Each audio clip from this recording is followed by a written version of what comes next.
News alert. The wildest political season in memory just got wilder. Alaska Senator Lisa Murkowski just announced she is running for re-election as a write-in candidate. Before his tragic accident that took him from an Alaska that he loved so much, he wrote a statement that said, "She's a fighter who stands up for what is right. I trust her commitment to do what's best for Alaska." And so today, my friends, my campaign for Alaska's future begins. Senator Murkowski was beaten in the Republican primary by Joe Miller. Joe Miller is backed by the Tea Party Express and Governor Sarah Palin. Minutes ago, Governor Palin tweeted, "Primary voters spoke. Listen to the people. Respect their will." With a 40-point incumbent lead and $2.8 million of war chest, voters chose Joe instead. Joe Miller joins us by phone. Good evening, sir, and your reaction to the stunning news, political news tonight, sir.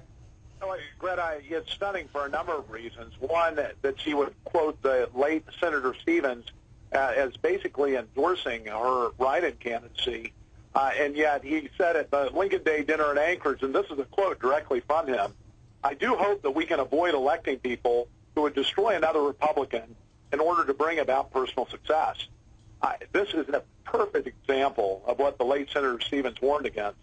And it's also, of course, another example of a politician who's gone back on her word.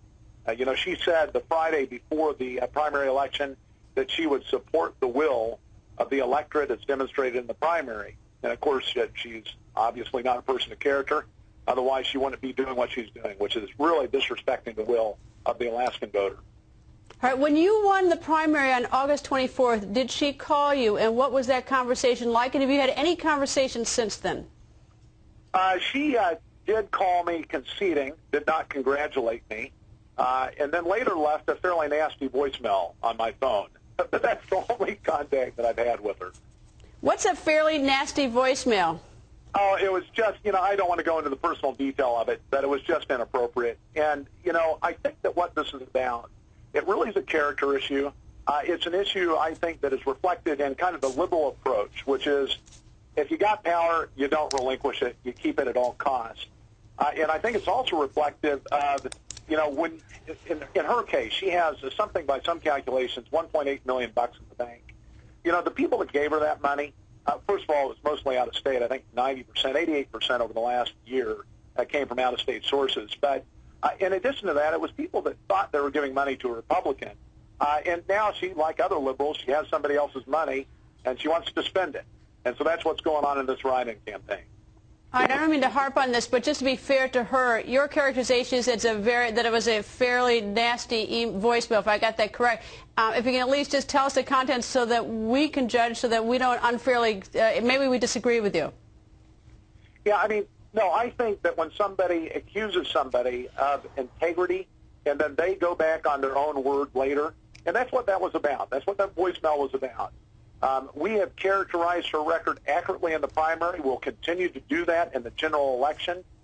We have been absolutely forthright with the Alaskan voters about the fact that Murkowski and also the liberal Scott McAdams are all about pork and basically not having the vision to recognize that this country must go a different direction. And this state, the state of Alaska, if we don't have vision, we are going to be upside down worse than any other state in the nation. Because we're so dependent on the federal money, we've got to develop our resources. And we can't do that in the business as usual that is right now going on in D.C., and she's part of that problem. Well, you raised the issue. The Democratic Senatorial Campaign Committee, which of course is the opposing party, has already issued a statement, and they have described it as an example, the latest example of the Republican Party cannibalizing itself. And we've seen what's happened recently, for instance, in Utah and in Florida, some surprises, and in Delaware the other night, some surprises. Is the Republican Party cannibalizing itself? Well, I think the late Ted Stevens would suggest that in Alaska that's happening. Another quote from that same Lincoln Day dinner, he said, "It's time for us to join hands, not to create battles between our ranks." And really, I think we ought to stop the intra-party fighting that's going on so much in Washington. And so she's actually, in many ways, contradicting what she alleges is her mentor's position with respect to this race. And in essence, she's putting her own self-interest ahead of the state's interest. She can't relinquish power. This position is so important to her that she cannot see beyond what she's doing to recognize the harm that it's doing to the state of Alaska. Now, I know this is just broken in Alaska. This is big news. I'm curious, though, and maybe it's too soon. How does it change your strategy? You have a Democratic opponent, Scott McAdams, and now you've got another opponent from within your own party. Any thought on how does this change your strategy, if at all? It doesn't change our strategy. In fact, we have two liberals now that we're campaigning against instead of one. It's almost as if Scott McAdams and Lisa Murkowski are having their own primary. We already won ours. Has there been a reaction in the state yet? I mean, I assume that this is just the buzz all over Alaska. It's a big state, but have you heard what people are saying right away? Well, I can tell you that at least within the Republican Party and conservative voters, they're shocked that somebody would go back on their word this blatantly. Just several days before the election, committing to stand behind the victor, and then basically pulling this.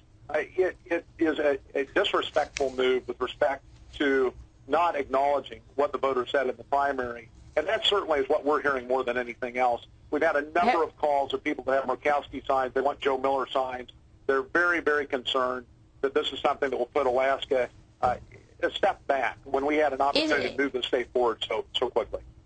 Have you heard from Governor Sarah Palin? Have you even, I know she uses email and Twitter and a lot of the social media, but has she sent any message to you in any form since the news was about to break or did break?